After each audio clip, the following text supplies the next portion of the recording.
Hello, everybody, and welcome to Chillingly Bored, the first episode where we will be playing World of Darkness today, which is a mortal campaign. Nothing like Vampire the Masquerade or anything like that. Also, the series is being called Something in the Shadows.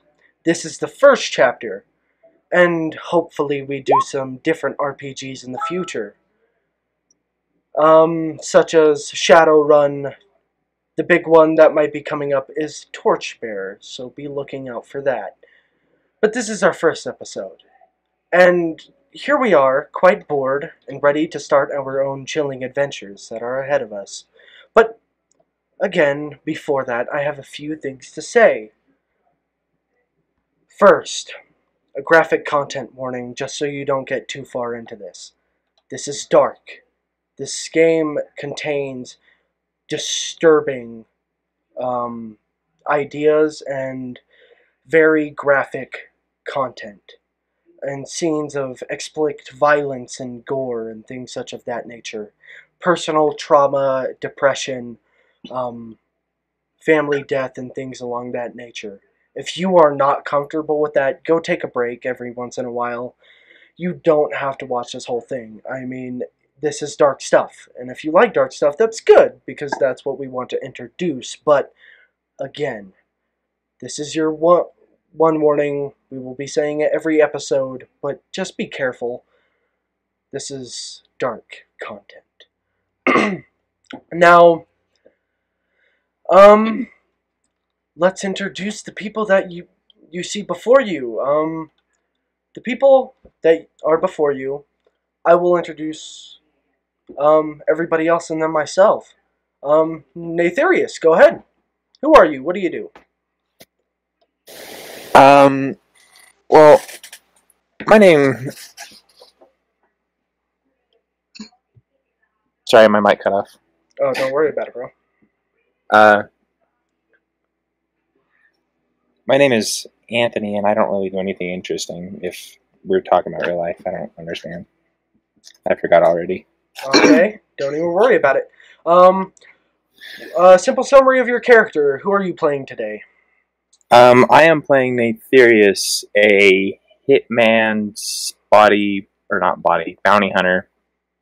Okay, sounds good. Is that all? All that I can think of. Alright. Let's go with Connor. Who are you? What do you do? I am Connor. I do basically nothing. And my character is Connor. He is a ghost detective, I guess you could say. He's a ghost specialist. Okay, so an occultist, kind of a paranormal detective. Is that Yes. Yes. all?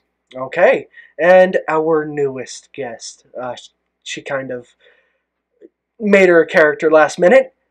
Kirsten, who is your character, and who are you? Well, I am a person. I do not have a life, so I don't need to go into detail about that. And my character's name is Nim, and she is an apothecary. Okay. And for anyone who doesn't know what that is, that's kind of a herbalist medicine doctor. Anyways, is that all? Yep. Okay, now just go over a few things. One, suggestions on how we can be better, because there's going to be a lot of faults, a lot of wrongs. This is our first episode, of course, and if you have any cool, awesome ideas, or have any music you want to show to us, or any art you want to do, or anything like that, please, please, please give us suggestions on how to make this better, because we want people to know and to love it and to watch it, because we're taking our bored time and doing this for you guys, because, you know, this is fun. Other than that, let's see here. Oh, if you want to do art of our characters, of moments in the show, fan art, anything like that, please, please send it on in. I am the biggest of suckers for art and anything like that, and I would love fan art, or even if you want to write I hate to say this, but I know that there's good out there. Fan fiction with your own little OCs and things like that. I will binge read through everything you put out. Um, Everyone not so much, but I am a sucker. Oh, I totally forgot to introduce myself. Hello, I'm Steve, the storyteller. I'm going to be putting these guys through hell today. And probably you guys as well, the viewers. Anyways, on with that. Um, let's see here.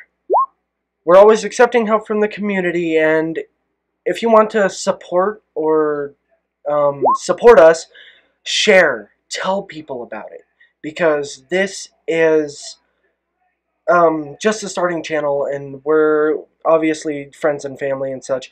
But if you just find us on a whim, or if you hear about us from somebody, share, tell people if you enjoy it, and if you don't, well, I'm sorry. I hope we can do better, like I said. But again, if we live stream, donate, if you could please subscribe, those sort of things. The shameful shilling that I'm doing right now, if you have any way to support us, tell people, donate, do what you can, obviously. But if don't want to, that's all good and fine. Now, if you don't know what World of Darkness is and you have never played it or even seen it before, the World of Darkness resembles the contemporary world, which is, our modern own world. But it is darker, more devious, and more conspiratorial. The dichotomy between rich and poor, influential and weak, powerful and powerless is much more pronounced than in the real world. Dedicants, cynicism, and corruption are all very common. Humans are unwitting victims or pawns of vast secret organizations of supernatural creatures. Vampires, werewolves, and wraiths, among others, struggle with internal factalism and amongst other species in secret wars of intrigues and control of reality. The battles in these wars may last centuries, beyond the realization and comprehension of us ordinary mortals. This status quo was recently threatened by the rise of global technocratic cabal intent on monopolizing the power of belief and destroying all traditional supernatural societies. The mystical abilities of these non-human entities and their ability to alter reality at will are restricted by the rise in reason and the disbelief in the supernatural, in which they are forced to rely on more mundane methods in their struggles for supremacy and hiding themselves. Thank you, Forever, who wrote that. I did not. That is from a wiki page that I found, and it captures the World of Darkness perfectly. Last thing, any events, people, and occurrences are just a coincidence. None of this is real. Or is it real? Now, we should get on with the show. The game. The real. This is no heroic story, but one filled with pain, sadness, and despair. But there always is hope. Always. Now, this story takes place amongst a small group of mortals.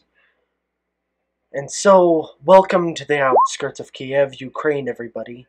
The one place being only a few miles from one of the greatest disasters of nuclear history that ever happened. Chernobyl, of course. The Chernobyl disaster, a reactor at Chernobyl nuclear power plant, in which the reactor exploded, causing radiation to spread around the surrounding area. This led to the evacuation of Pripyat, but the nearby city of Pripyat was not immediately evacuated. The townspeople went about their usual business, completely oblivious to what had just happened. However, within a few hours of the explosion, dozens of people had fallen ill. to what had just happened. However, within a few hours of the explosion, dozens of people started reporting severe headaches, metallic taste within their mouths, along with uncontrollable fits of coughing and vomiting. By 1500 hours, 53,000 people were evacuated within minutes, leaving everything they had behind, to various villages of the Kiev region. It's now been an exclusion zone ever since then, Chernobyl as well as Pripyat. But why do I mention Chernobyl? Because it's a legend, told by so many of destruction, great ruin, and great change. Now, you are on the outskirts, where the grit of Kiev truly shows itself. Where walking down a dark alley and bad streets just may get you killed, or worse. Organized crime does somewhat flourish and control these parts. All of this creating a great sense of isolation from everyone and everything. Because you just don't know people. How evil they can be. Or maybe you do. And that's why you keep away. Keep your eyes open. Watch your back. Because some things you all have seen. Things that are macabre, wrong, disturbing, and maybe even something that does not seem right. A trick to the eye to all of you. This is the reason you're in Kiev. Whatever dark background is that you have brought with you here. And for the three of you, you are hunting somebody. Following them for quite a while. A serial killer. They go by the name of the Dreamcatcher Killer. Always leaving a dreamcatcher either above the doors or on the corpses. Now, for you, my rabbits, wake up. Find them. Now, I all want you to make a tick. Let me see. Sorry, I have not looked. I completely forgot to roll. Wits plus composure. I was just making sure. So you will now. These dice are 10-sided dice. However many you have. So let's say you have 2 composure and 3 wits. That would equal 5. So you would roll 5 10-sided dice.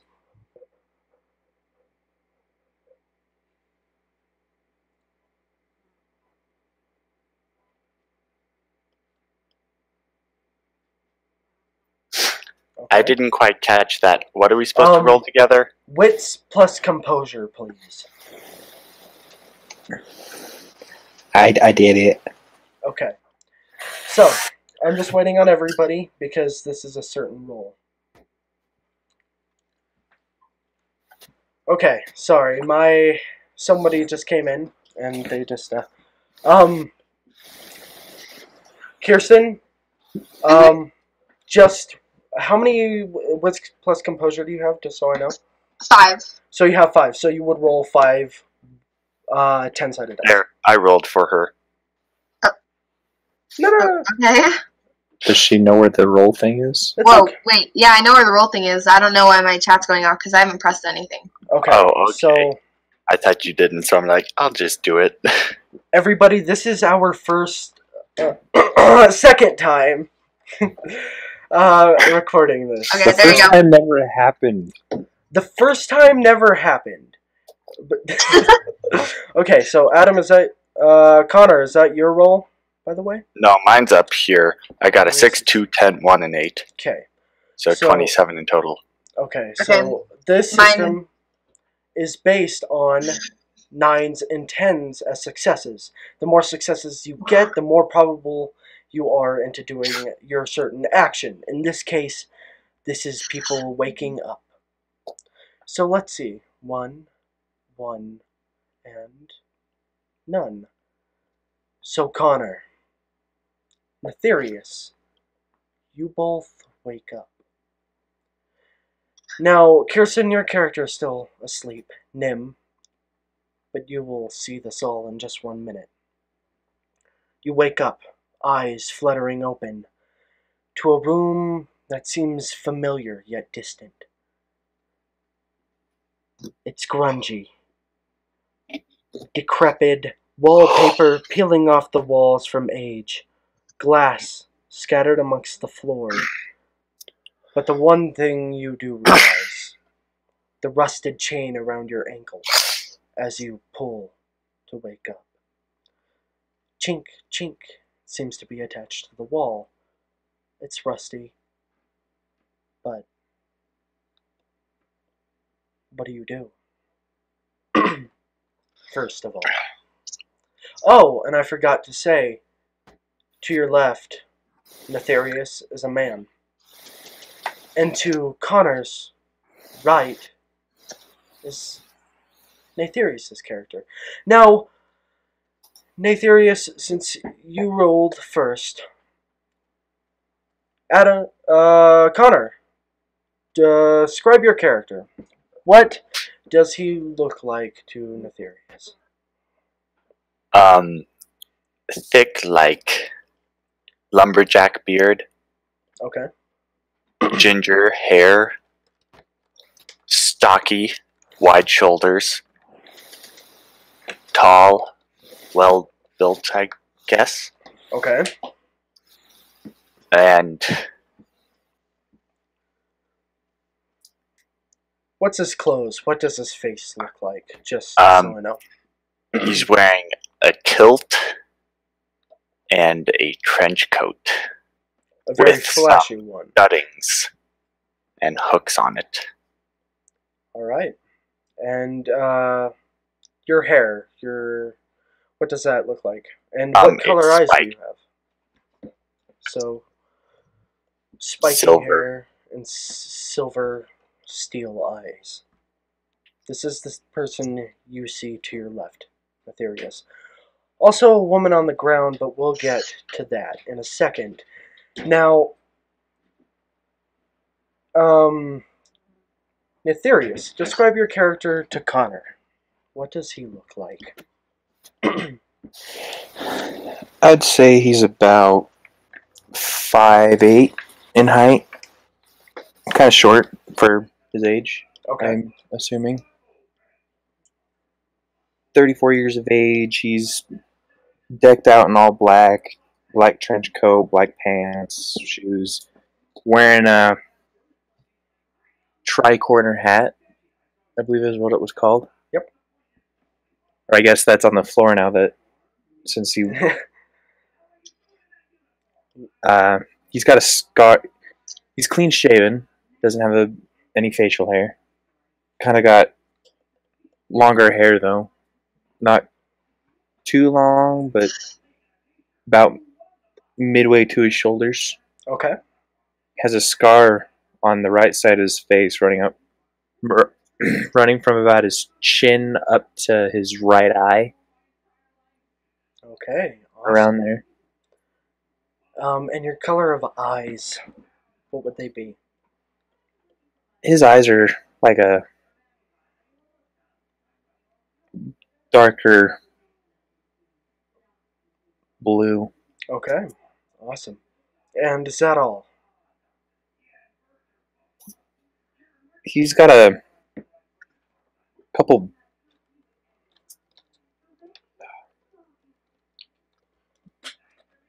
can't remember. No, that's about it. Okay.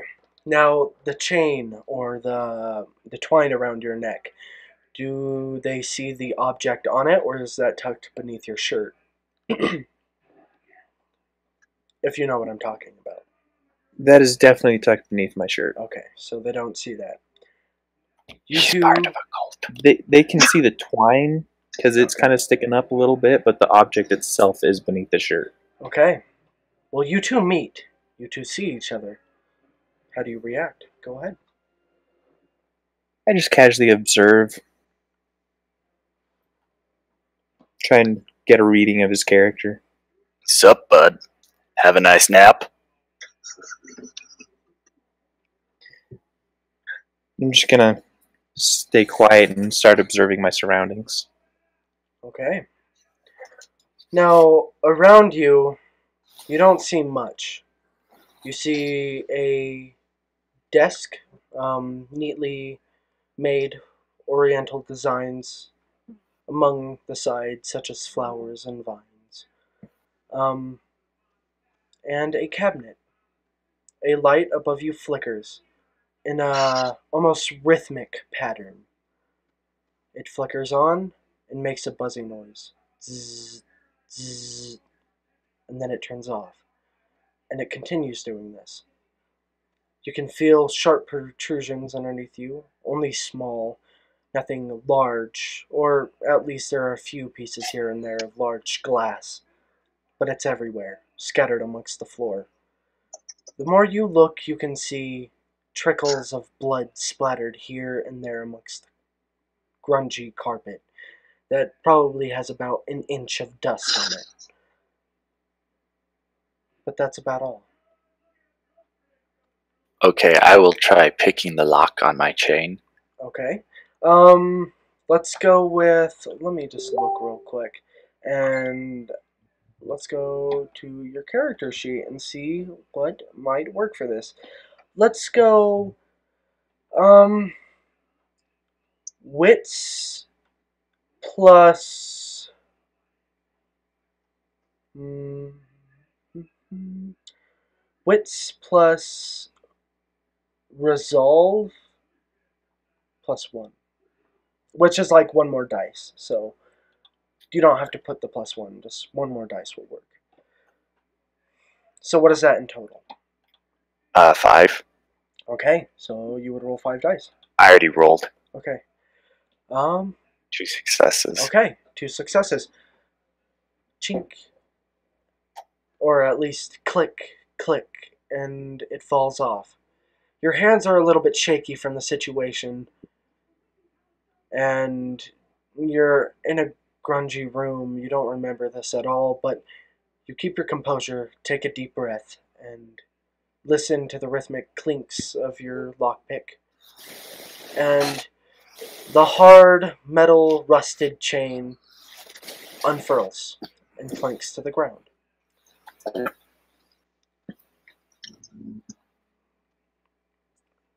What about you, Natharius? Will you stay chained to the wall? I'm going to pick my locks. Okay. Then let's go wits plus resolve plus 1. Now, everybody, I do want to say I don't know all the roles and everything like that. Because I don't know that, I'm gonna be doing these rolls by my head. So if like lockpicking was wits plus dexterity, I might have to change things here and there depending on the situation. Reason why I go wits plus resolve is they are keeping their wits about them and they're using their wits to pick the lock rather than something else. So just a clarification. Okay.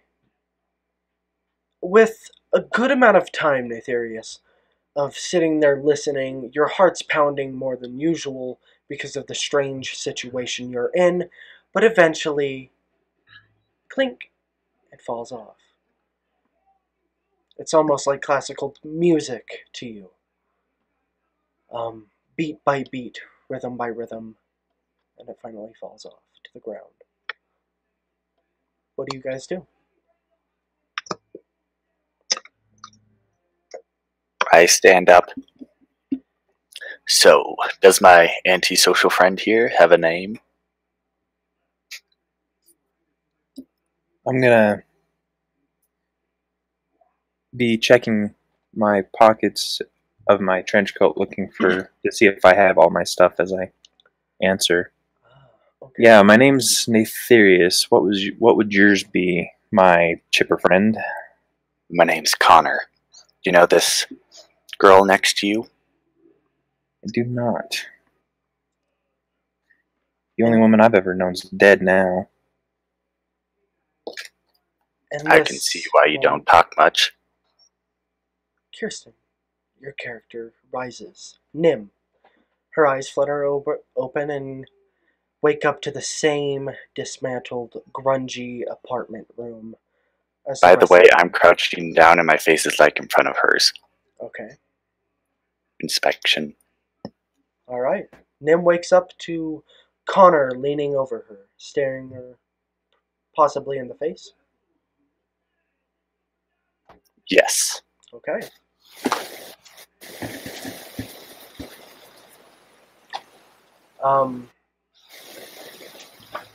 Kirsten?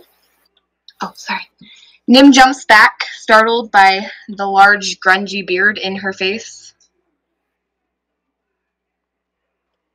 At first, she just seems somewhat confused, and then she slowly settles back to the wall and realizes there's a chain on her ankle. Okay. Then she is quiet.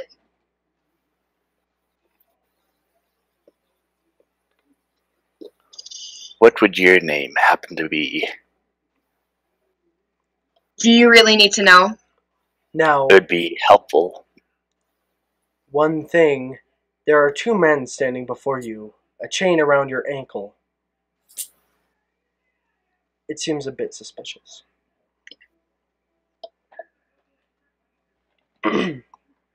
She spits at Connor, the closest. What was that for? You. What do you think? I just wanted to get to know you, know your name, before I, release you and you possibly try and kill me. Doesn't that seem a bit wrong? Why would that be? You're standing there, unchained, both of you, and I'm the only one here in captivity.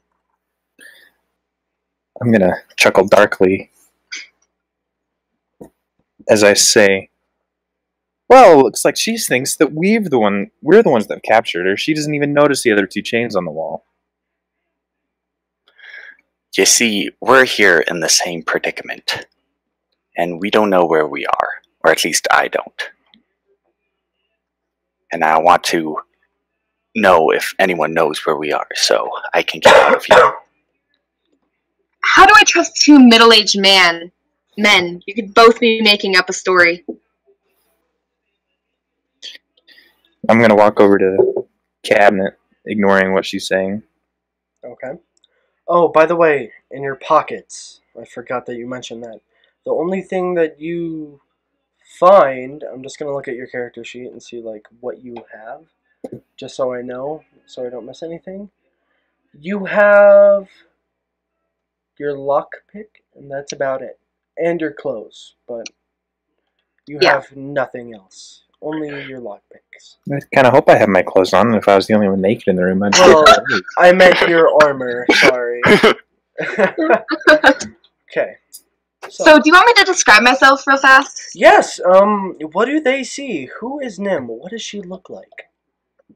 She's a 5'4", 23-year-old female with red, side-swept hair that is currently tucked into a messy, short ponytail. She is wearing a long brown coat with fur on the hood because it is cold in Ukraine. And she is wearing a single necklace, which is somewhat twisted up at the moment, but by it is hanging a spherical glass circle with a metal frame around it. Orb. It's not an orb, it's a flat pane, that's the word, like a 2-inch pane of glass. 2-inch? It's I don't know. Very small. It is a very small, cylindrical, flat object. Okay, I'll just made of glass. I'll just stick with what I was thinking before you said 2-inch thick. Okay. No, not thick. Like around. Oh, diameter? Yeah. Okay. Okay. Come on, Connie. You Lot know more this. sense. She was talking about the glass, so I thought she was saying how thick it was. Okay. Now, There's still that chain around your foot. I'd like to choose to use my lockpick. Okay. You roll, and I will start talking to Netherius about the cabinet. So all three of us have lockpicks. Yes. Yeah. Okay then. We can get into any room, apparently. Dude, I just don't Okay. have good luck on rolls at all. Did you see my With a roll? little bit of time, just as Netherius, you tell Connor to shush as he tries to talk to you and such, and in your mind, you listen to each click and the rhythm, and just as everybody else, it falls off.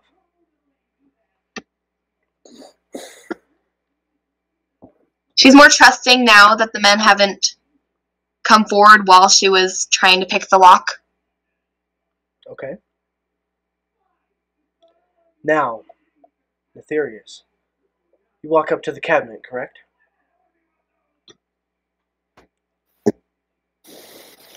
Sorry, you cut out. Could you say that again? I said that is correct. Okay, awesome.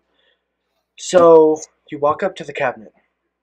It's nicely designed, nicely made, probably something of inspired by Victorian era, weirdly enough. But, you open it. In there is begrunged clothes, dirty, some splattered with age-old dark blood. You've seen it enough to know. It's dark, almost brown, fits in with some of the jackets and shirts, along with some older, crusted black. You look down into the bottom of the cabinet, or the dresser. There is a photo, or at least a picture frame. Would you wish to pick it up? I would indeed. Okay. Let us pick up this mysterious picture frame. In this picture frame, yet blurry, the face of a woman. It is disfigured and blurred, but you know that face anywhere, Netherius.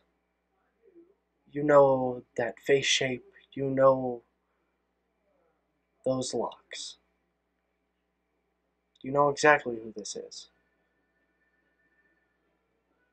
And even with it being all blurred, it's a memory, deep and painful. And that's all I wish to say. I'm gonna check to see if the other two have noticed and put the picture in one of the inside pockets of my trench coat. Would you guys like to notice? Make a check. Yeah, I would. Okay. Can you, Nim, and if you would also, Connor, make me a... I don't know. Let's see here.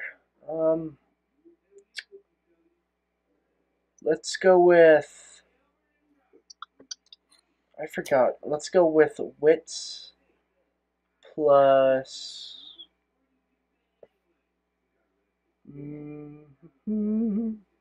Let's go wits plus... manipulation.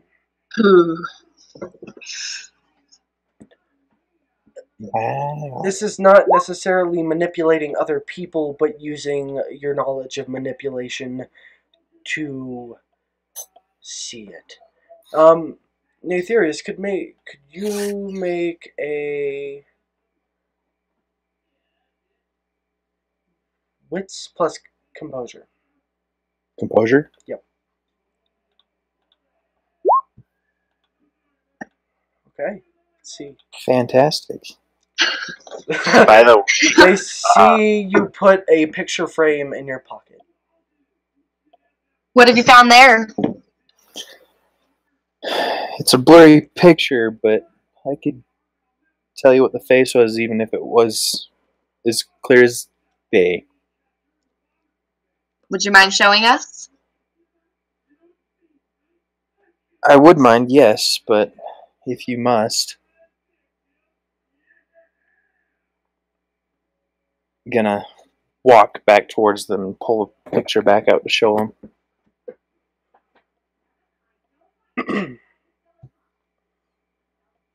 Okay, and you see the picture. Um, yeah, it's a blurry picture of a woman, and that's all. Well, You guys don't recognize her. since it's none of my business, I guess I'll let off, but I'm also stuck in this situation with you two, so I might as well tell you my name. Nim. Can I catch your guys' names? My name's Natherius. And I am Connor. Thanks for the spit earlier. I Pleasure. really appreciate it. Could use it to clean your face. I don't want none from you either.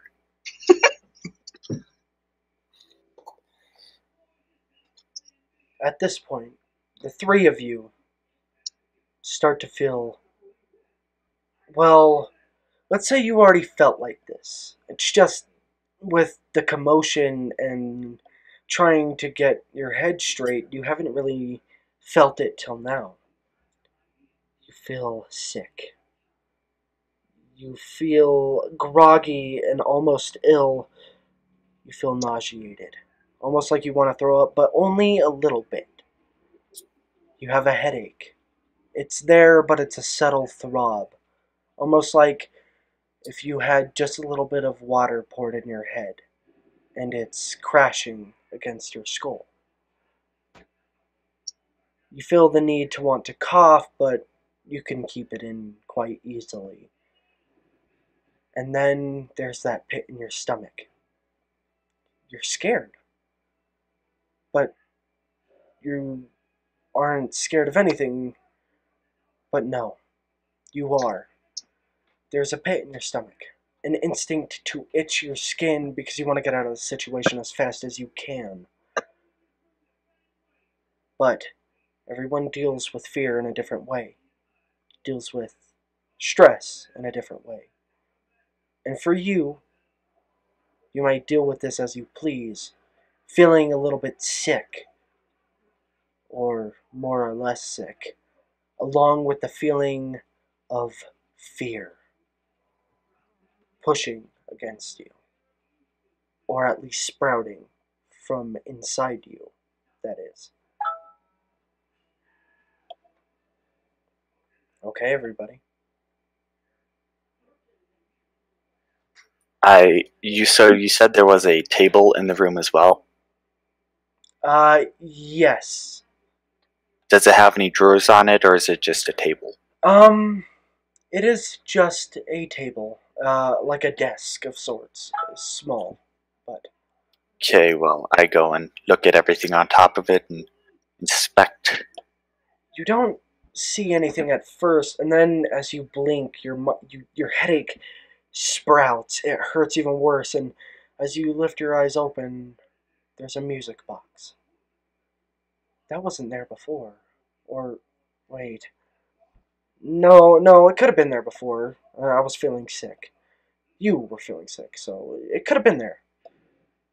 But there is a beautifully made music box.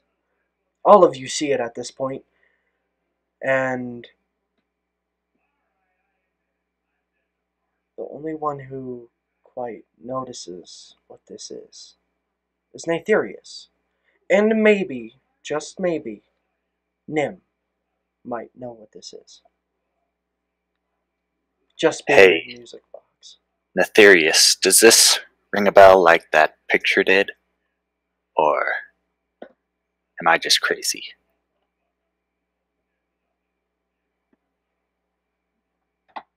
I can tell in his face. He's clearly hiding something. So, spill the beans, if you'd so please.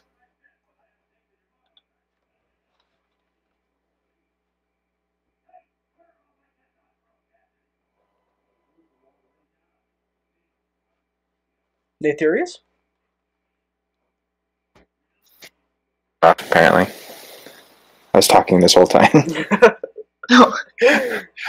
I'm gonna walk over to the music box and pick it up and examine it farther. Okay. Nim You stands do. up and walks to his side to look at it. Okay. I am just looking over something very, very quick. Because this may be quite important. Okay. You look at it. It's beautifully designed. The wooden craftsmanship, making the small roses and petals along with the angel carved into the top of it, is beautiful. And you remember this very, very well, Natherius. You remember it from a past time when the woman in the picture had begged you for this, to get it for the one coming soon, or was coming soon. This was for all of you, a remembrance, a nostalgic item for your memories to always calm you. And so you pick it up. You look at it, and it captures the woman's beauty perfectly, and whatever else. Other than this, you feel pain. Your heart tightens a little, and you feel like you're going to cry. You haven't seen this music box in years, and you had it specially made. And here it is, suddenly, right before you.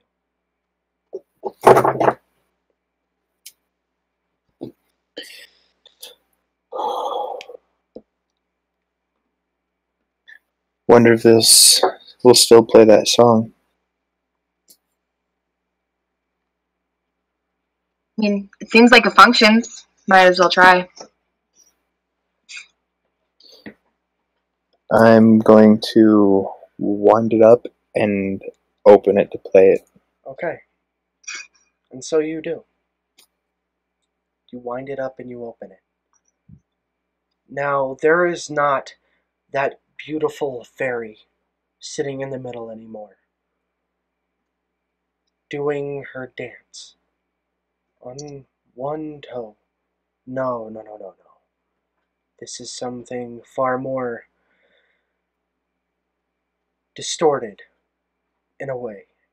Yet, if you think about it, this is just as beautiful, but in a different standard. But this hurts. Before you, on the small metal pedestal that it twists and winds and dances on, is a stark naked female figure. Long hair drapes around the shoulders, creating an almost flowing effect even though it's made out of marble. Her arms, one raised to the sky, the other on her hip. But the problem is she has 4 arms. The other 2 winding, flowing out to the sides. Even in still marble, it makes perfect movements.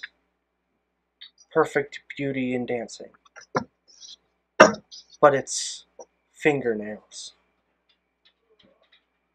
Long, sharp fingernails about the size of her own palm. They're needle-like, almost claw-like. And yet somehow this adds to the beauty. Her forearms perfectly still. Her one leg on the floor, and her stark, nude, petite, hourglass figure dancing on the small pedestal, instead of that beautiful fairy you would think of so long ago. As the melody plays, it sounds like a chime. Instead of its happy morning feeling, it gives off a melancholy tone. A piano, rather. Along with almost what sounds like a bell. It's tink, tink, tink, tink, tink. And then, almost out of place, but somehow it fits in, is a tink that's louder than the others. Almost giving it a bell-like quality. And as the music starts to play, the light goes a little bit faster. Zzzt, zzzt, off, zzzt, zzzt, off, zzzt, zzzt, off. And it continues to do this in a far faster pattern, playing along with the melancholy music. Each beat, each tone comes through faster.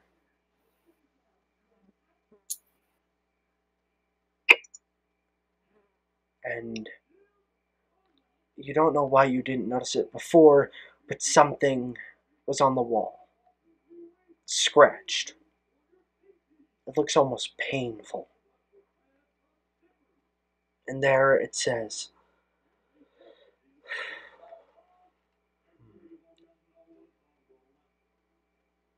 dream your dream, for your nightmares will become your truth. Scratched largely across the wall. It may be because you're feeling sick, but you didn't notice it before until now. You all feel a little bit more scared and a little bit more sick. The coughing, it's a little bit harder to suppress. Your nausea and your headache get a little bit worse. And the feeling to throw up becomes much more substantial. And that is all. What do you all do? There is no windows, by the way, but there is a door with a dream catcher hanging over it.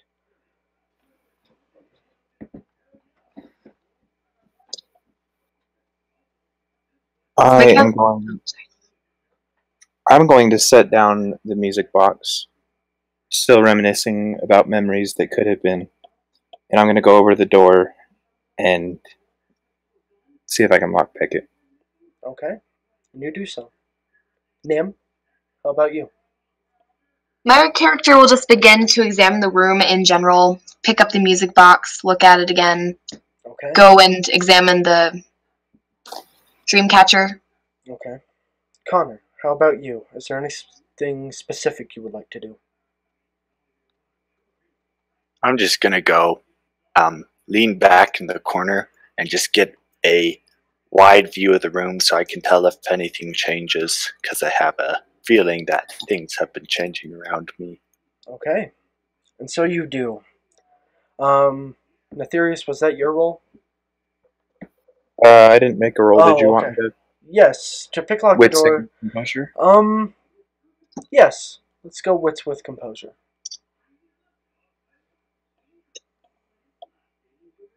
Okay. Your heart's beating. It's thumping in your ears, and the headache is a subtle crashing. But you close off your mind, and you do what you've been trained to do. Tick, chink, tick, chink. Click. And the door unlocks. Surprisingly. Your nerves calm down just a little bit from this, but that gut-wrenching feeling of pain is still there. And so you are out. But I must say one thing over again. You all start to notice your boots or your shoes crunching against the glass. You notice it a little bit ever more present that it is everywhere amongst the floor. It's making a subtle crunch every time you step very loudly. Just so you know. And go ahead. I walk over to the door and peek my head out and look out into the room or hallway and investigate from the doorway. Okay, sounds good. I will go back to Nim just real quick, just so you know. So, Nim, you check around the room. The glass is the the largest thing to notice. Nothing else of really interest, except the dream catcher. The dream catcher seems to be made out of twigs, twine, and leaves amongst petals of certain flowers. But it seems twisted, darkly in manner.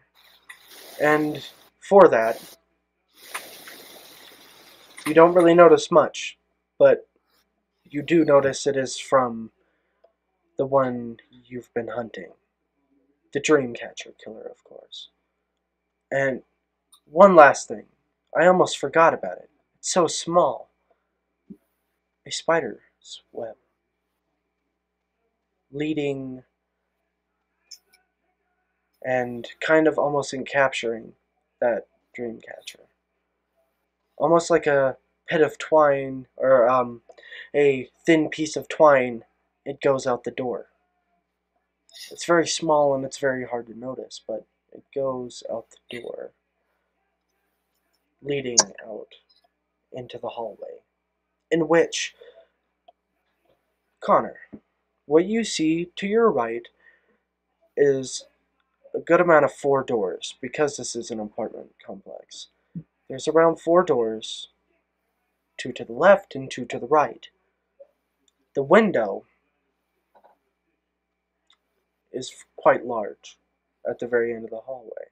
Yet you cannot see what's out of it except a moon's glare and what seems like snow falling from the sky. Now to your left, there's another 4 doors. 4 to the left, 2 to the left and 2 to the right, and a staircase leading up and down.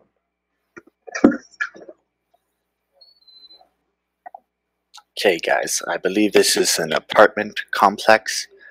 To the right, there are stairs, and to the left, a window. 4 doors besides ours. I vote we take a look at the window, see what's up, and then probably inspect the rooms. Or we can get out of here as fast as possible if needed. What do you guys think? Nim quickly draws her eyes away from the Dreamcatcher, realizing that she is not paying attention, and then asks him to repeat himself. It seems we are in a apartment complex, and to our right of the hall is stairs, up and down, left windows. 4 doors besides ours. 2 on the right, 2 on the left. So, what do you guys think we should do? The faster we get out of here, the better. I would like to figure out where all this glass is coming from. It's an old apartment complex. The windows probably got smashed in at some point. But if you notice, there's no window in this room. All the lights are intact as well. The lights turn off behind you. The buzz no more. Silence encapsulates you all. Anyone got a light? Fresh out, I'm afraid. Nope. Was there by perhaps a flashlight in the cabinet, Nefarious? Nothing but old clothes in the picture. There is one thing that provides light, and it's from the window. A glare, possibly from the moon, but a red glow. That's not ominous at all. I think there might be fire outside the window.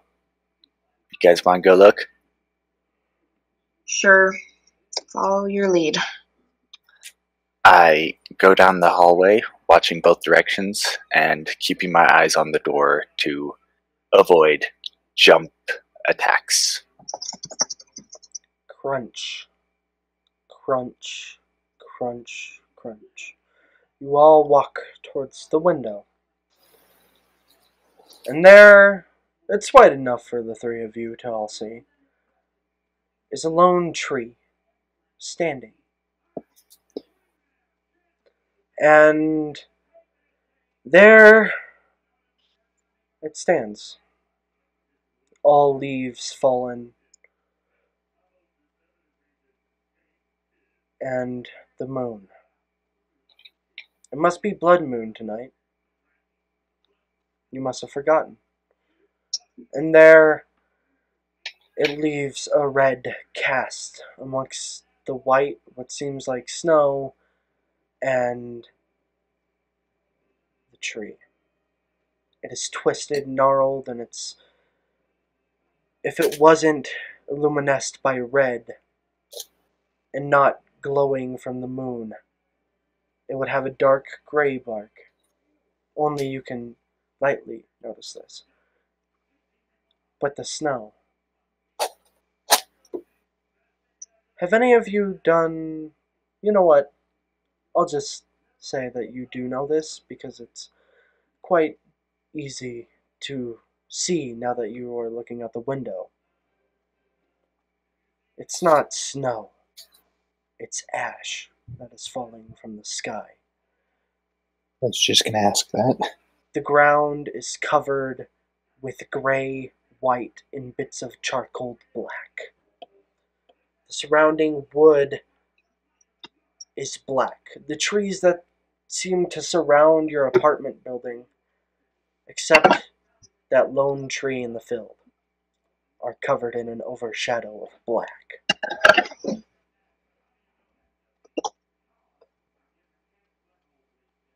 What do you all think of this? How do you all Okay. react? I think we should go to the roof and get a look, and then find out where we are or where we need to go, and then head back downstairs and leave this place. I agree. Scope out our surroundings before we make rash decisions. I'm going to walk to the closest door and check and see if it's unlocked. Say again? I'm going to walk to the closest door and check if it's unlocked. The first door is locked. As he does that, I'll just go down the hall and check every door to see if it's locked. There's two doors that are unlocked. The first one, let me just see what you find. Let me look over all my glorious little notes here.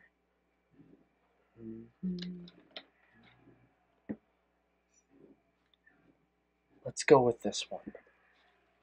The first door you unlock leads into a quite dark room. The red glow of the moon just goes into it a little bit, because from where the moon is, it's entering the room. It's the very last door to the right. So you open it. And in there chills you to the bone. There are masks tied to the roof. Dozens of porcelain, steel, papier-mâché made masks hanging from the ceiling. Other than that, the glass is still scattered across the floor, the wallpaper is falling, but there is no light in this room. Just the moon's shadow. Would you like to explore in here? No, I decide to close the door and go on with my search. As you close the door, you catch something. One rope that doesn't seem right. It doesn't have anything attached to it. But it's tied in a certain way. A noose hangs in the middle of the room, with a few masks not touching it except one. The only mask that's close is a white, maybe plastic, porcelain, paper mache, you can't tell, but it's a white, blank mask, and it's facing away from all of you.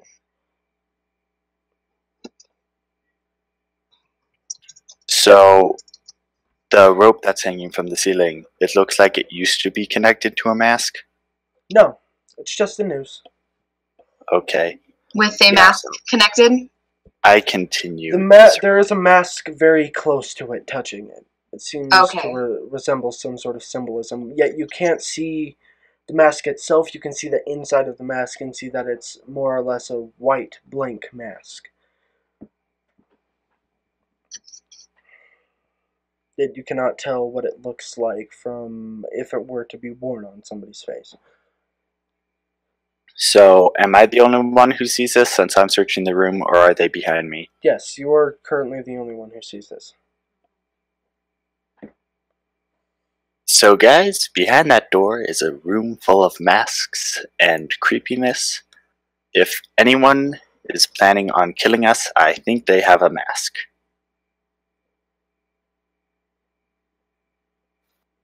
I'm gonna try and unlock the door that I'm standing at. And so you do. Go ahead, make that roll for me. Let's see if you can do this. Wits and composure still? Yep, wits plus composure. Apparently not. Nope. Chink, chink, chink. That doesn't seem right. Chink, chink. Click. No, that doesn't seem right either. It does not unlock. You can spend more time doing this if you would like. I think I'll just move on. Okay. So, you said there was another door that was open? Yes. One I more look in there. door opens. And in But here, this time with more caution. the door creaks. It's a little loud, but you try to keep it as silent as possible. You look in the room. There's not much. There's a bed. There's maybe a closet. That's about all. A bed, a closet, probably a desk, with a light above it. Well, above the room, to give it light. It's buzzing like before, in the other room. Well, at least this room looks normal. Have any luck with the lock on that room, Nefarious? No, failed once and just walked away. Figured I shouldn't waste all my time on one door. So, to the roof then? Sure, why not? What have you found, Nim? Here we are. Nim, what are you doing currently? Are you checking doors, maybe the staircase, or something else? Currently standing on guard, just looking at the staircase, eyes open, trying to interpret the situation. Okay. So you check out the staircase, right? Sorry. Yep. Alright, and so you do. There is a number on it. 3. 3 stories high. And so you are 3 stories high. That's about it. The stairs are made out of stone.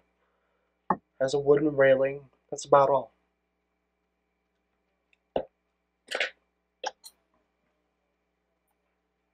I walk past her and up the stairs. Alright. And I follow. And I guess I'll bring up the rear. All right. Watching And you're so a butt. bats. you do. What? What'd you say about a butt? You said you'd bring up the rear, so I said, haha, you're a butt. And so you do. You go up the stairs. You get to the next floor. How many floors do you go up? Well, I'm heading to the roof, so all the way up. Were we on the ground floor? No, you were third story high. I'm just gonna check one floor up from the third story just to see what there is. And so the next floor, you open the door and you look inside. There's not much, but there is a paper taped where the window was from the floor below you. Not on the window, but next to it. I would like to go investigate that. Alright, do you guys follow her by chance? I'm gonna start checking doors. Well, did she say anything? She just walked. Yeah, it didn't say anything. Okay, well then I guess I didn't pay too much attention and kept on going up the stairs. Okay. Oh no, the group's been split apart. You go about 2 floors. Raggy rats. You get about 2 floors up and then you notice, oh, Nim's not here. Oh, and crap, where's Netherius? But the other two. Nim, you go investigate the paper, right? Yeah. And so you do. And the paper has the words, or at least scribbled upon it, the word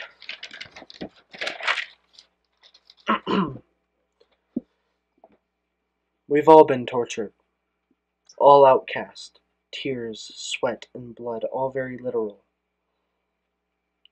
And it's scribbled upon a paper. Almost maybe a very dark pencil. Like, very, you can tell that someone has dug as hard as they could without ripping the paper itself. We all have been tortured, all outcasts, tears, sweat, and blood, in a very literal term.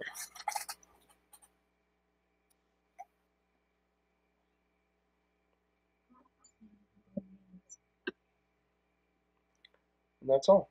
Now, Netherius, you start checking doors, and only one unlocks.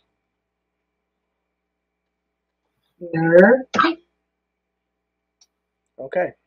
How do you open the door, or if so, do you just do everything as normally as you always do? The door that is unlocked, I'm going to crack it a little bit and let it swing open by itself. And stand back a little bit. It does. There is a light in this room. It's dim, and it doesn't buzz. Within this room, there seem to be mannequins placed God. in a circle, and then some in the middle facing away, but most face the door, all staring at you. You feel sicker, Ethereus. You can't keep that cough down anymore, and so you start coughing violently, hacking, completely shredding your esophagus. And so you do. You cough. The headache gets so much worse. You have the Black Plague. And at this point, you want to throw up even more, but thank God you can keep that down. You feel very, very sick. And coughing is just something very hard to keep in unless you, one, So everybody, after a little bit of editing, our dear Kirsten had to leave. But as Netherius is looking upon the mannequins, he looks out. There's no crunching beneath her feet. There's no twists of her body to make a small grit. She's not there. But a paper has fallen on the floor. And blood.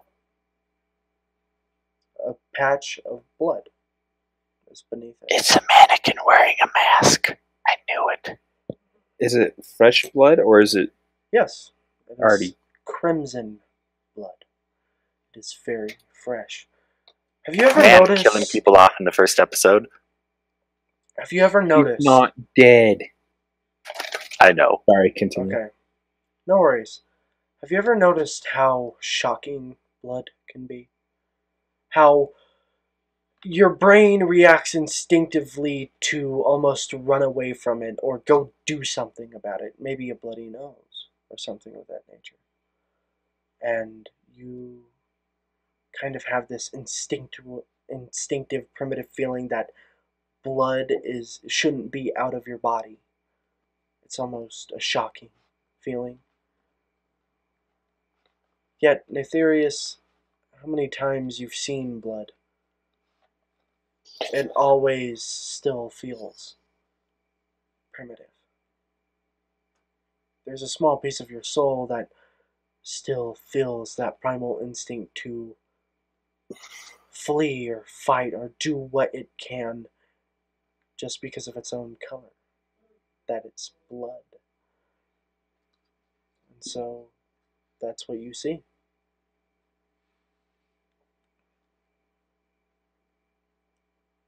Okay then.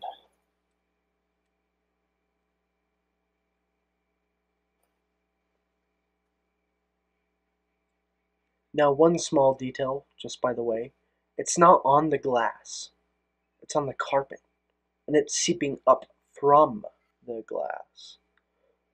So the paper itself is not bloody, just a small detail. So the blood's coming from the carpet or from the glass? The carpet, Okay. in a large blotch almost.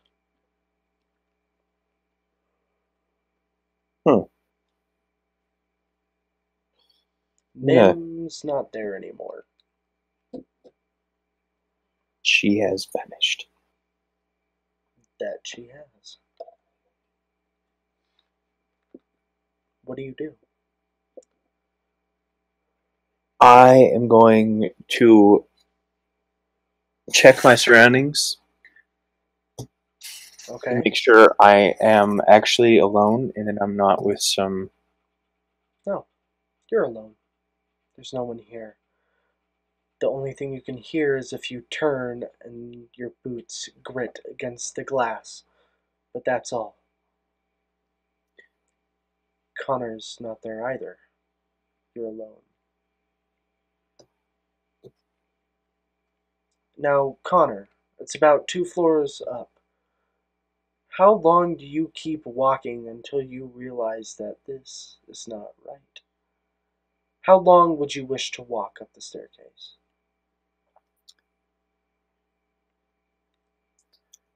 Well, I don't know that she is gone, so I assume that they'll be okay together, and I'm fine by myself, so I'm gonna walk until I either find the roof or something that makes me not want to continue, and then I will go back down after.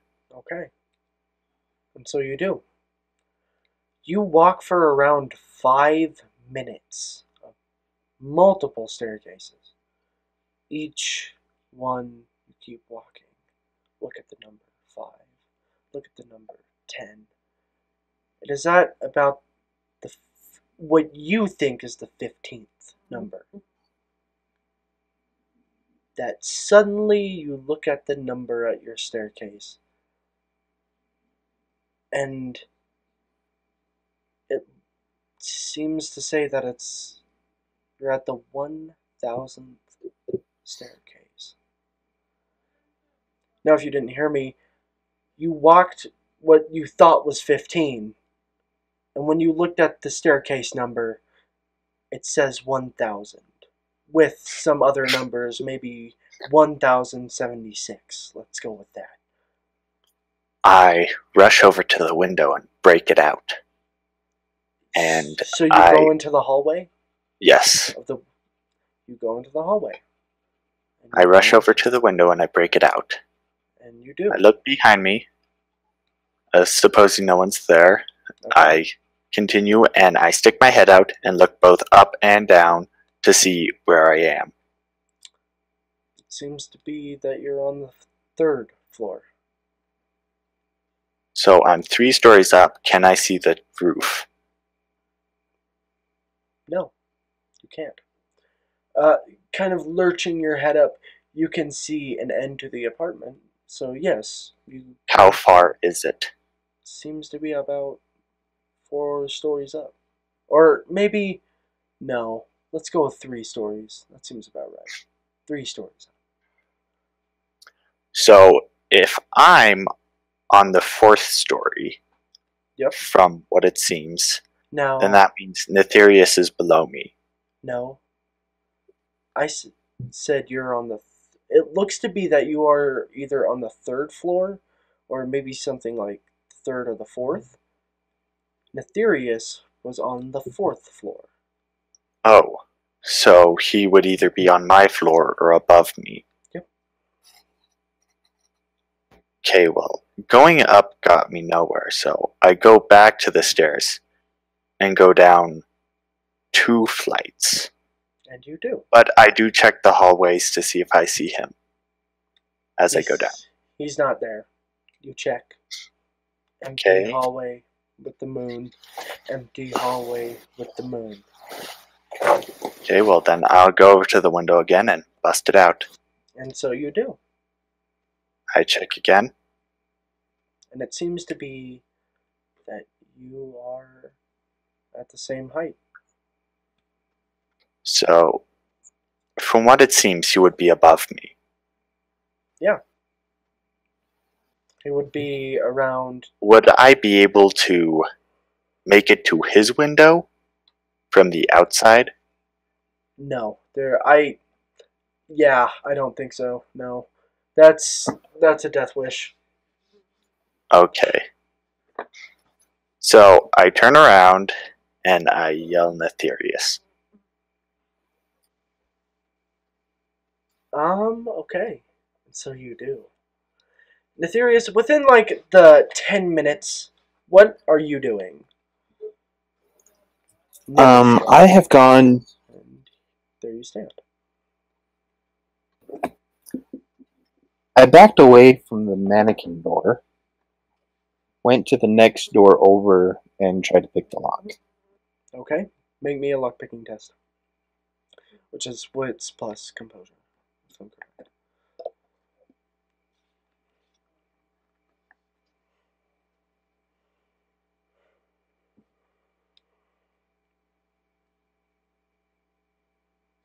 I have done it. Okay. It takes you a good amount of time. Maybe another 5 minutes. And it finally, click, opens.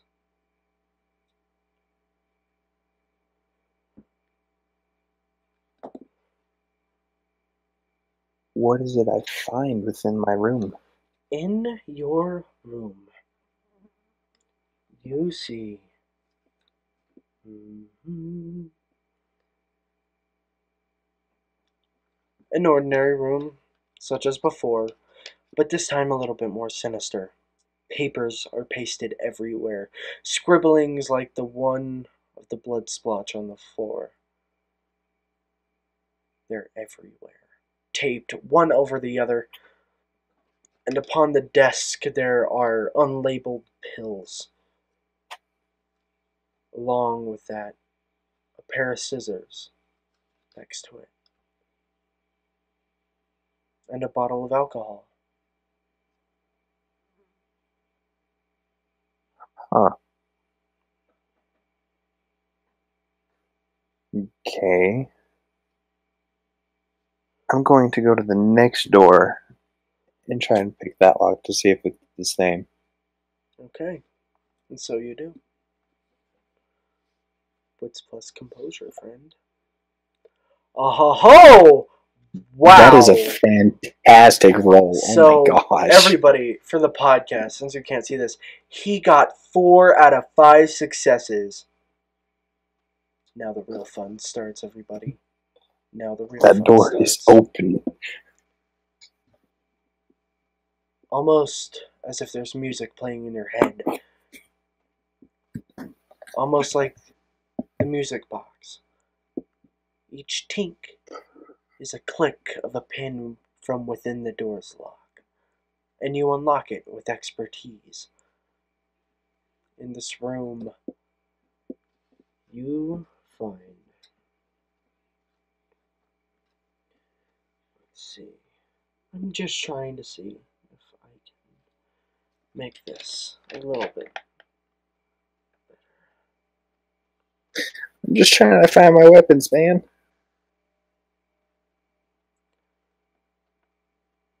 Trash bags scattered throughout the room. Newspaper shredded amongst the floor, and like the other room, notes are scattered across the walls, saying various things, unless you care to pay attention to them. And that's not all. From underneath the newspaper, you can see some things poking out. Other than that, nothing. Gonna go over and observe the newspaper. The things protruding from underneath it? Yes. Unlabeled pill bottle. It has stuff in it. Click, click, click, as you kind of shake it.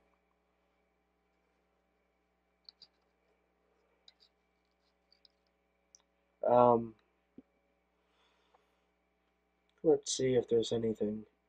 You find a few cigarettes here and there.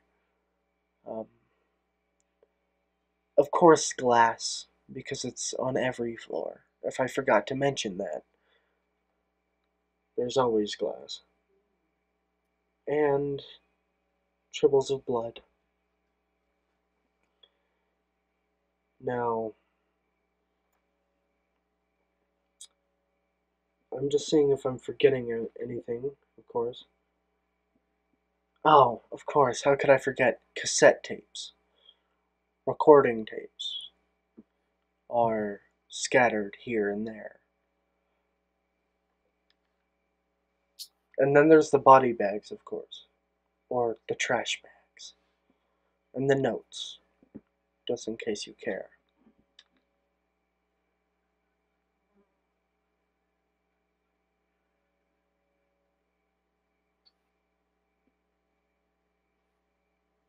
What does the writing say? The writing? There are many things written, since there are so many pictures. Things such as, "We have all hurt people here, or am I wrong?" There is one especially, but it doesn't really go towards you. "Getting into people's heads, I do. We just do it a little bit differently." One says, "Don't forget who you are." One in large, ugly writing with... A lot of these have branches and trees scribbled on them. Says, "Don't stare. I'm ugly."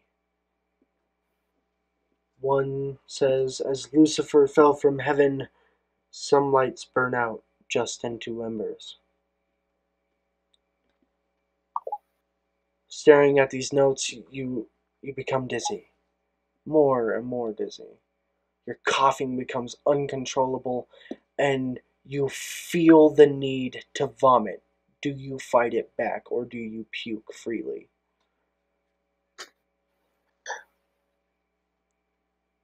Just to be clear, are there any trash cans in there? Say again?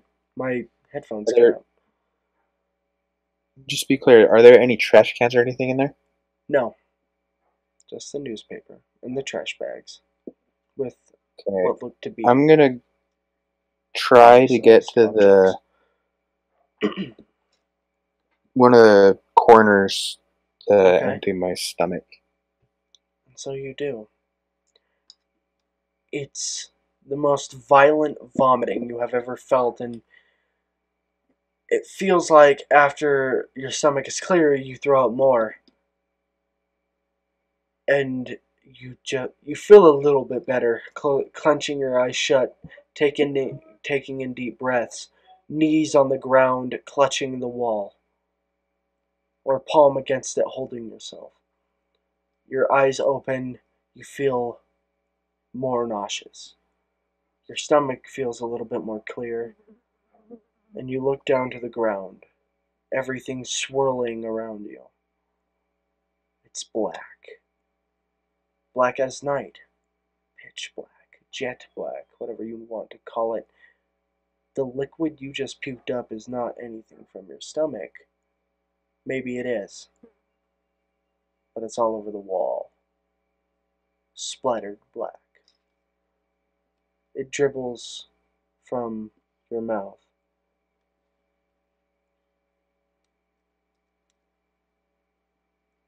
How do you react?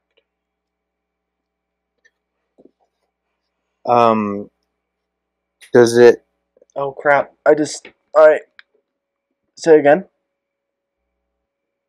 Does my stomach make me feel better after throwing up, or? Your stomach does feel better, but you feel more nauseous. I mean, you feel more dizzy. A little bit more swaying. The world is spinning a lot faster than it was. Your head is pounding a lot more, but your stomach feels better. Your nausea is quite gone.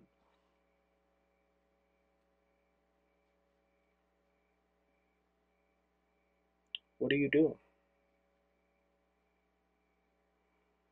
I'm gonna try and keep my cool, Okay. even though that's probably not the most thing in the world. All right.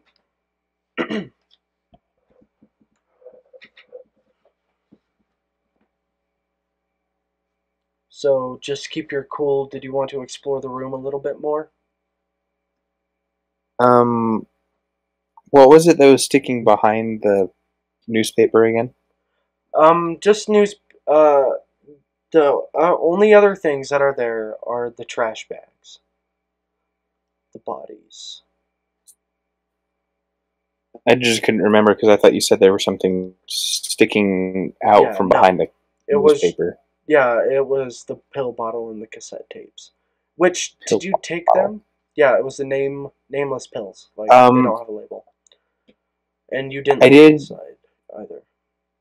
take the pill bottle, Okay. and do I have a means of listening to the cassette tapes in the room? No, you do not. But you can pick them up and take them with you. I will do that. Okay. And so you do. Did you want to check the trash bags? Sure. Okay. This is all too familiar for you, Aetherius. The zip ties tied at the feet, various lengths of bodies in different positions. This is the way you do your cleanup. Your head hurts even worse. It's throbbing at this point, but you undo the zip tie. You rip open the bags, or at least you pull whatever is in there. And there is the people you've taken before. Either a hole through their head from your primary weapon, or small stab wounds within their abdomens and lower, maybe even their head. Their Probably mouths. some limbs as well. Huh? So Say again? probably some missing limbs as well. Yep. Now, what you do notice that's strange is if you continue to do more than one, their mouths are open. Is there something inside their mouth? I don't know. I'm gonna check to see if there's something inside of their mouths. Do you look in or do you put your fingers in their mouth? Just glance in. Something moves at the bottom of their esophagus. They don't move. They're very dead. But something's in there. Just gonna back away slowly. As you back away, how many body bags did you undo, by the way? Just for reference. Probably 3 before I noticed that all their mouths are open. So 3, you see something crawling out of the first one. It's a moth. A big moth. It's called... You know what? Can you do me... just... Let me see here real quick. I would like you to make a roll to know what this moth is. Occult plus investigation, please. Cult and investigation. Indeed. I would have nailed that thing so hard. That's an emperor's moth. You know it from maybe one of your books. Oh, God. It starts flying out of its mouth. Or at least after it crawls out of the one person's mouth, it starts flying in the room. And then another. And then another. 3 moths flying. And suddenly the bags start making a thump, thump, thump, thump, almost like something is flying against the plastic. There's around 11 bodies in here. The plastic's moving. Something seems to be beneath all of them. What do you do? I'm going to run to the door and close it as I get out to the hallway. Okay, so you do. Silence overtakes you. Thumping and the glass and the grit. It seems to be kind of non-existent other than the small fadings and echoes of from your boots graveling on the glass. Now, as you exit that room in a state of panic, we switch to Connor, yelling as loud as he can, Netherius. And Netherius didn't hear his call, his plea. Instead, he hears shouting, screaming and crying, help. It sounds like a young girl. Maybe not young, but definitely a girl. From one of the rooms. So, I'm hearing this? Yes, yes you are. Okay. Well, I was going to check the rooms anyway, so I start checking the rooms. You can hear it very clearly. It's coming from the end of the hallway at the door leading to the staircases. It's the very end one to your left if you're looking down the hallway from the window. Well, I want to check the other rooms first. You know, maybe can find a weapon or None of them cheats. are The unlocked. cheats? No, okay, okay, I'll go to the room with the girl. It's a blood-curdling scream saying, help me. Help me. No, stop. Please don't. And she sounds like sobbing. No, please don't do this, please. No, not there. So, what is the condition of these doors? They're pretty old. They're Could quite... I possibly break it down? Yes, you can. You could shoulder it, kick it, Sure. whatever you'd like. I will kick it. Anywhere specific, just so I can give you pluses or minuses on where you kick the door. Near the lock or door handle. Door handle, okay. Do strength plus stamina +1.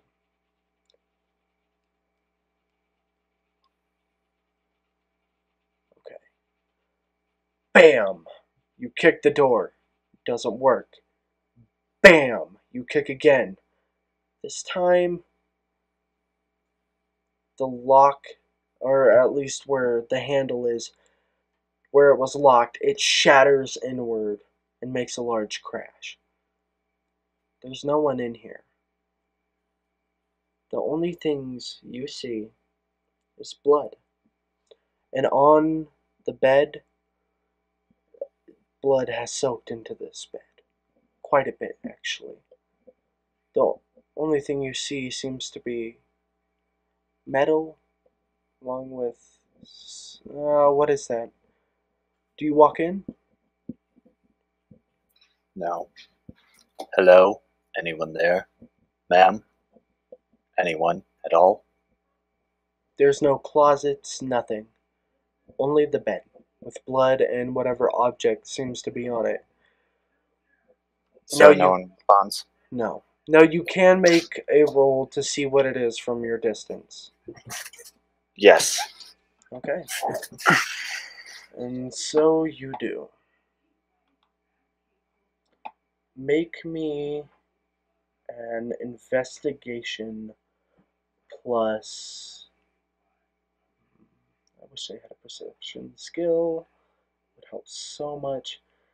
Just do an investigation skill roll for me, please.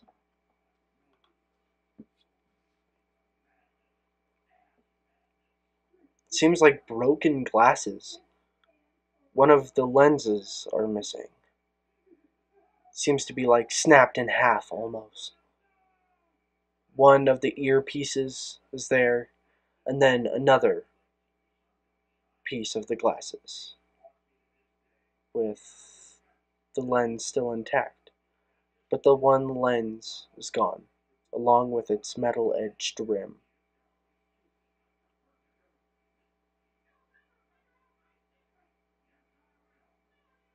I will just leave this room alone and close the door. Okay, and so you do. At this So, point, go ahead. What would you like to do?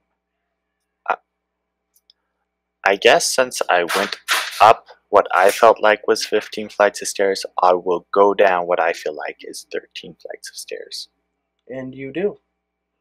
Do you look at the number, perhaps, or do you feel it just unreasonable to? I do the same thing I did when I went up, so I guess I don't look at the number till I get to the flight I want. And so you do. This is the 2047th floor. Okay, so that didn't work. I guess I will go to the window again and get rid of it. And you do. But at this point, this is for Nefarious and you, Connor. A music box starts playing. Nefarious, did you grab the music box? Did you take it with you? I did not. I left it on the table. I don't remember if Nim got it or not before she vanished. Well, it really doesn't matter at this point now, does it? I mean, unless you think Nim does have it. A music box starts playing.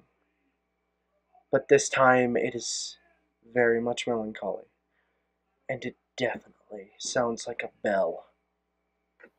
And as you blink, your eyes become heavy. Connor, you feel like Nefarious did. Your stomach churns and it tightens and you want to throw up. If you want to keep it in, tell me so that you can make a roll or you can let it all out. You have a splitting Well, Did I break the window before? Yes, yes, you did.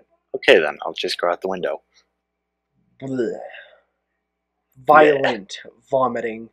Your lungs hurt from not getting air. You feel like you're throwing up blood at this point. You keep your eyes clenched and you let it all out. As you look down the wall and the other windows below you, black. Jet black is what you threw up. There's no chunks. It is a smooth, almost oily liquid, and it dribbles from your mouth to your chin. Your headache becomes worse. You feel much, much more sick. Your nausea seems to be going away quite rapidly, but your headache, your vision, and the world starts to spin around you. So, at this point, nauseated, sitting there, and your nose starts to bleed. Actual red blood. It comes in a drove. Quite a lot, actually. I rip off the lower part of my shirt and stuff it up my nose. Alright, you do. Nefarious, you feel like you have to puke again. And then you also get a bloody nose. The world is spinning around you guys. Now, I have a weird question, but do you look at your hands or do you look at anything of your body or anything like that while hunching over, throwing up? I guess I'm looking at my feet, but Would you somehow look at your hands? Just for a sake. yeah, I guess.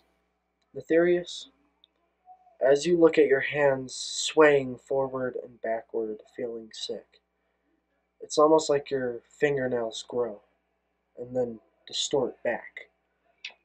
It feels like hair is ripping from your hands. And then you feel normal again. They feel numb, they feel contemporary.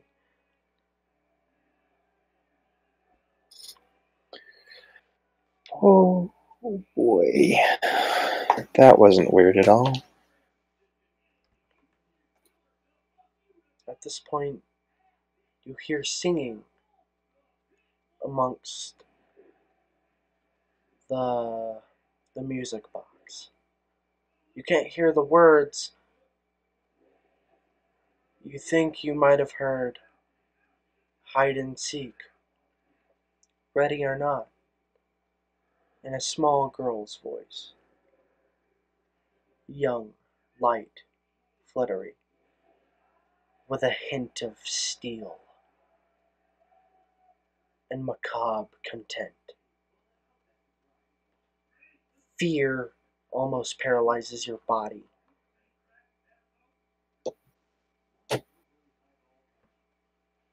But you can still move. You can still go somewhere. What do you do? I'm going to go to the next locked door and try and pick it. Okay. So Because all the other ones are kind of like a no-go to go into. Okay. And you try to picklock it. Go ahead. Okay. Chink, chink. It's not working. The room starts to feel like it's closing in on you. Pressure, fear, everything has escalated to a point where it's almost unbearable. And so you do, again. This time, concentrating your mind against the throbbing and the sickness in your stomach and the leaking of blood from your nose, you open that door. And in there, you see a bed, a closet, and a dresser, which is like a large cabinet dresser. And she rings out again, whoever she is. Ready or not, here I come. softly, yet it echoes in your mind.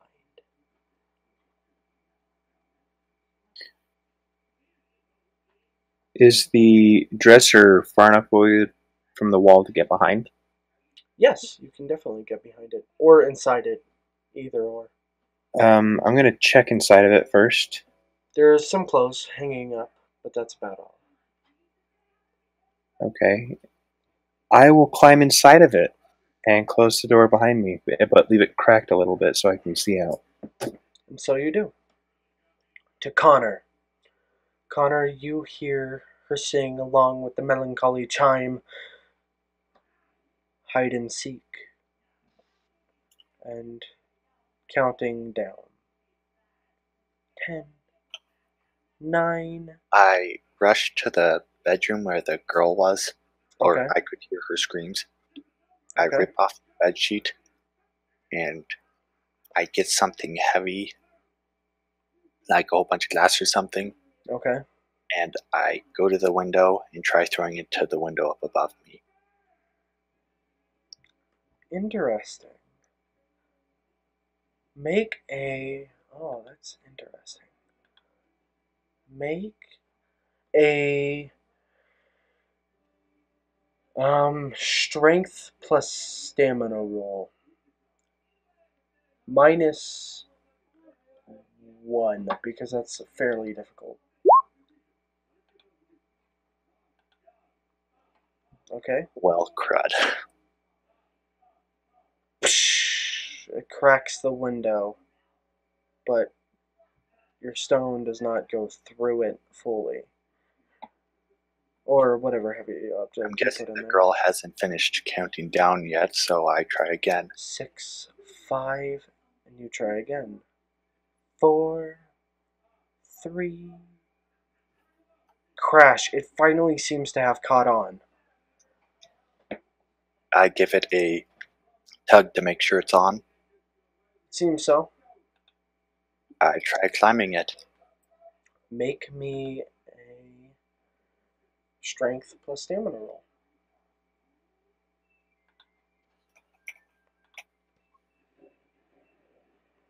Ooh. 3 successes in your face.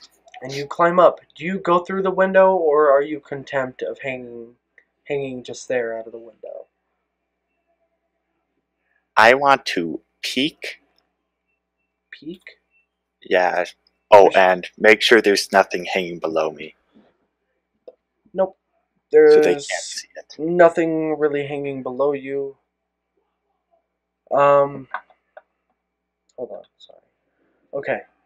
Nope, nothing really hanging below you. You're hanging between the middle of these two windows. Fine.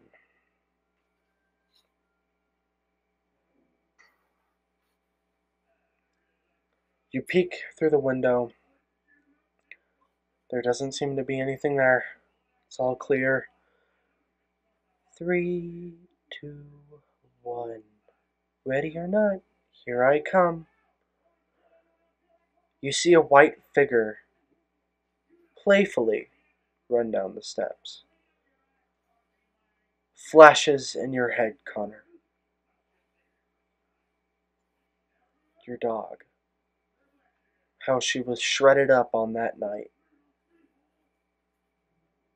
It's almost as if you see the same picture frame that Nefarious did, but instead it's your family. All their faces blurred out except yours, including your dog's.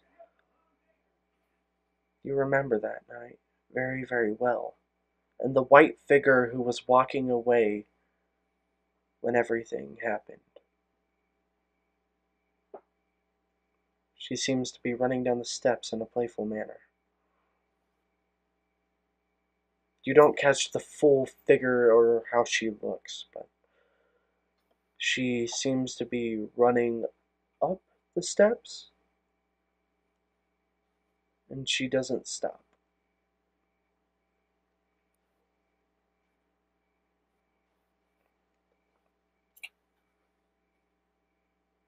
Is there anything you wish to do in this moment?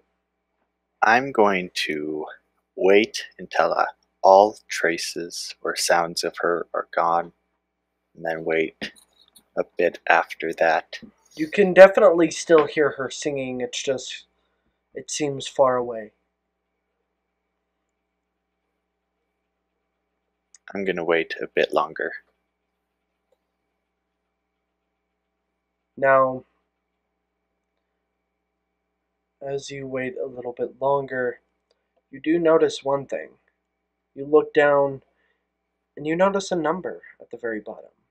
The apartment number. In a very small, like, metal plate to the entrance. And it says the apartment number. This apartment, to be exact.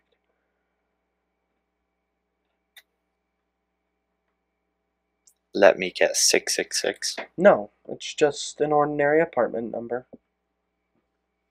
You could possibly remember it. So that you could come Okay. here again later.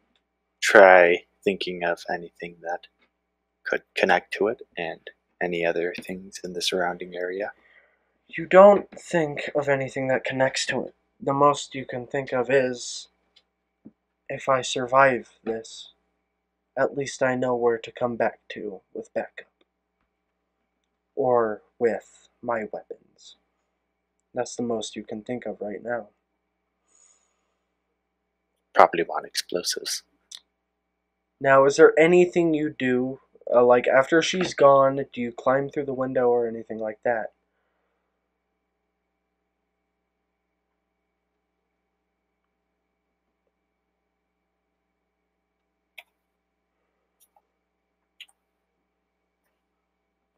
Connor? Are there any open doors? You're hanging out of a window currently. I mean, the doors aren't open from the floor up. Yeah, the floor that I'm hanging from. Are there Yeah. any No. open doors down that hall? There's no open doors down that hall.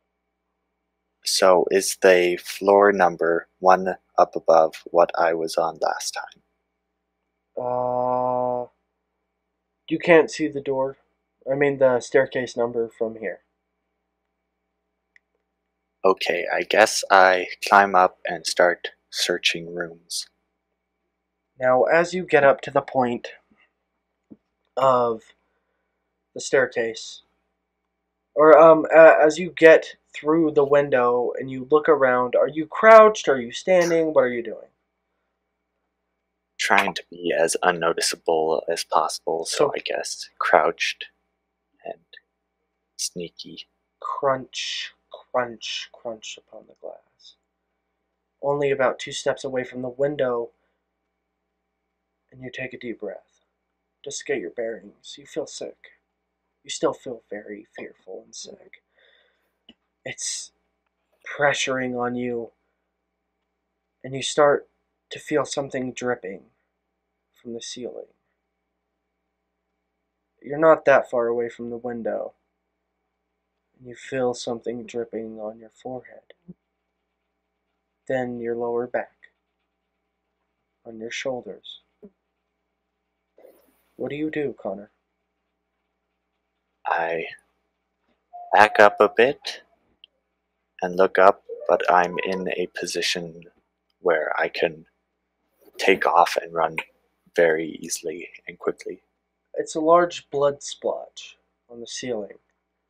It's almost as if the ceiling was bleeding.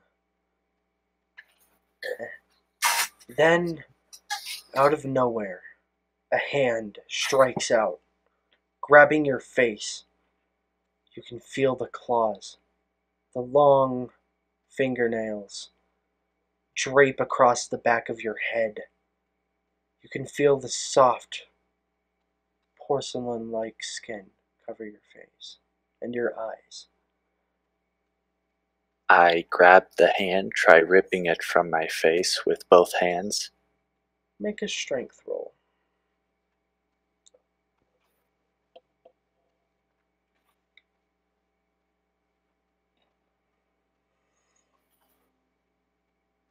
You cannot pull this hand from your face. And then you hear something almost like slipping out of a tube onto the floor. Whoop. And then a small thud. You can't see whatever it is, but you can definitely hear whatever it is. Still slowly singing against the melancholy tune. She sings.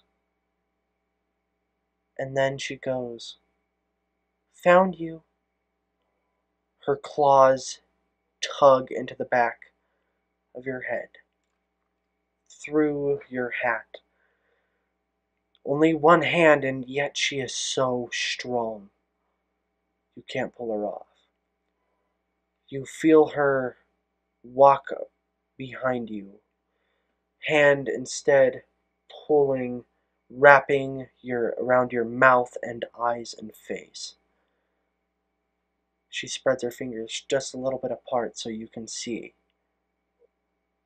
She grips as hard as she can.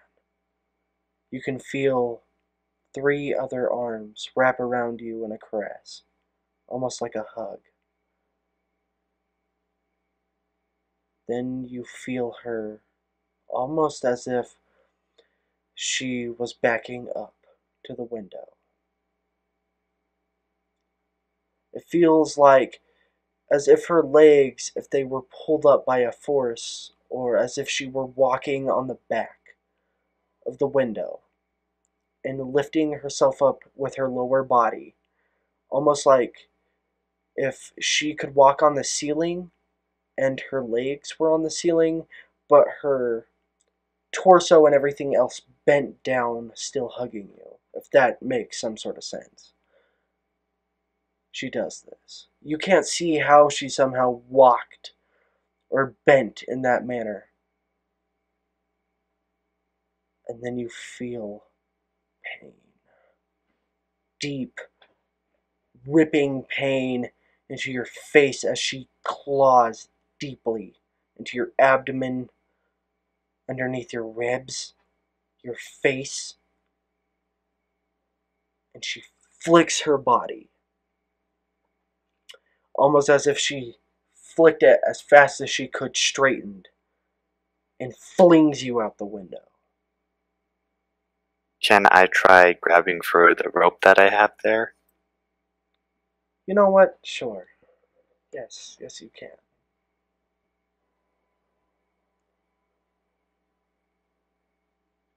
So I'm guessing probably dexterity. Dexterity and stamina, please. Okie dokie.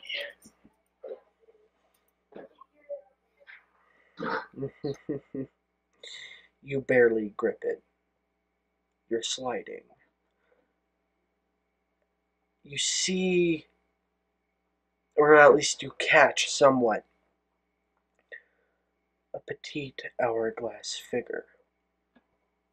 Thin, glassy, and lovely. Her skin looks soft. Her nude body. Yet she is upside down. Her legs to the ceiling as her body is straight, as if she was walking on the ceiling. Her 4 arms outstretched when she threw you. She bends almost, and almost like a small front flip, she lands on her feet. You don't even hear the glass crunch beneath her. Her black hair beautifully shapes her hourglass figure, curling around her breasts as well as her shoulders.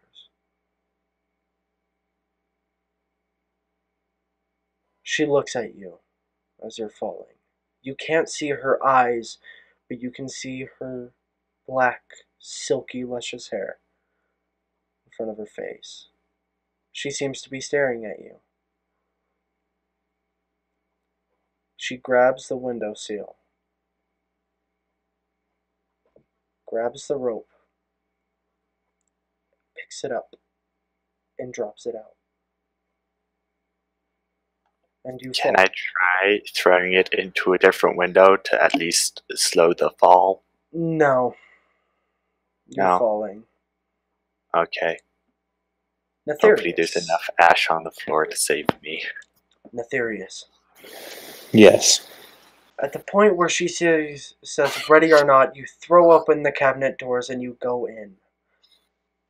Heavily breathing, you try to calm yourself down, but with your fits of coughing, it's very hard. Can you please make me a wits plus composure?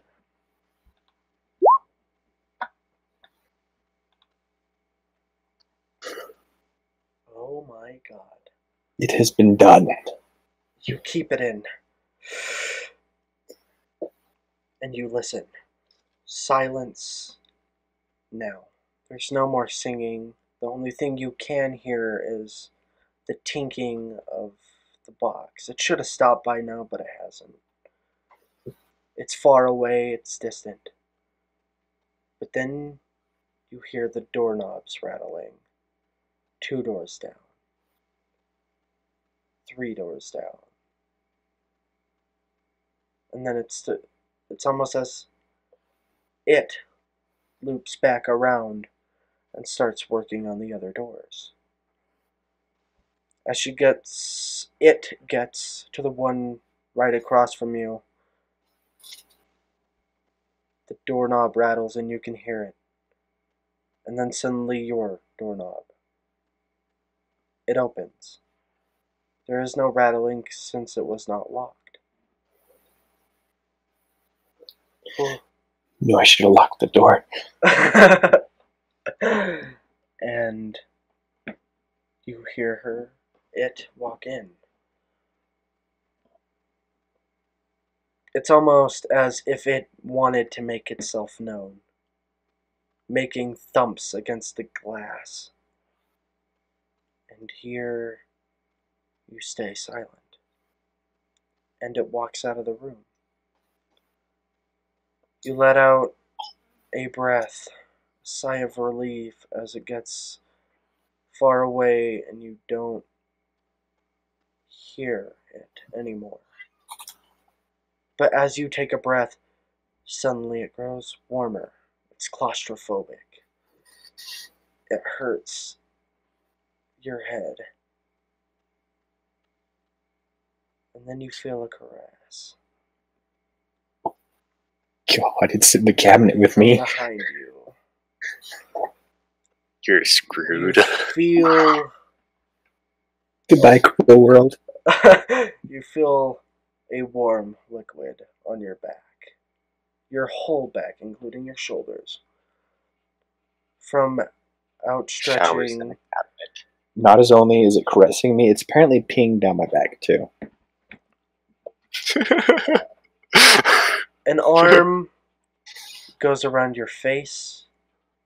One hugs underneath your arms, and the other one at your throat. 4 arms. Found you. And she tears out your throat.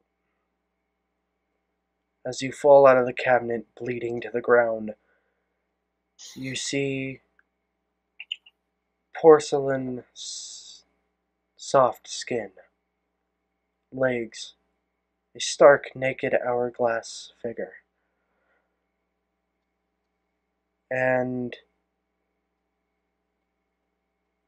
you can't see her face or her arms, but you know it's the figure from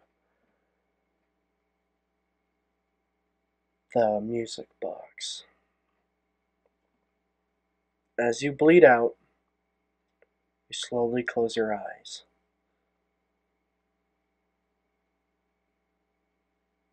And then thunder clashes. Your eyes flutter open. And you have one of your headaches, Nefarious. One of those all too shocking headaches. And it's the apartment number and you slowly fall asleep.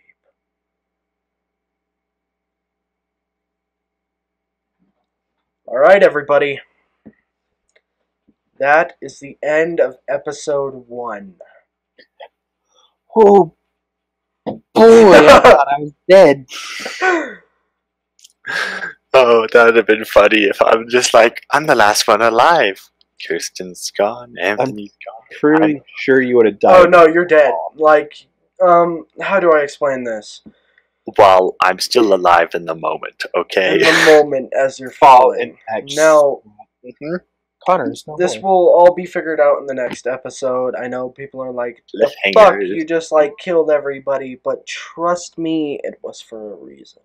I'm So, the best at guessing. In I certain do hope scenarios. everyone enjoyed the first episode of Something in the Shadows on ChillinglyBored's channel. That was intense, and I freaking loved it. Thank you guys for joining me on this great adventure.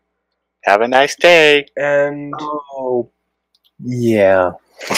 I hope you Please join us next time and watch us die again and again. Exactly. And again.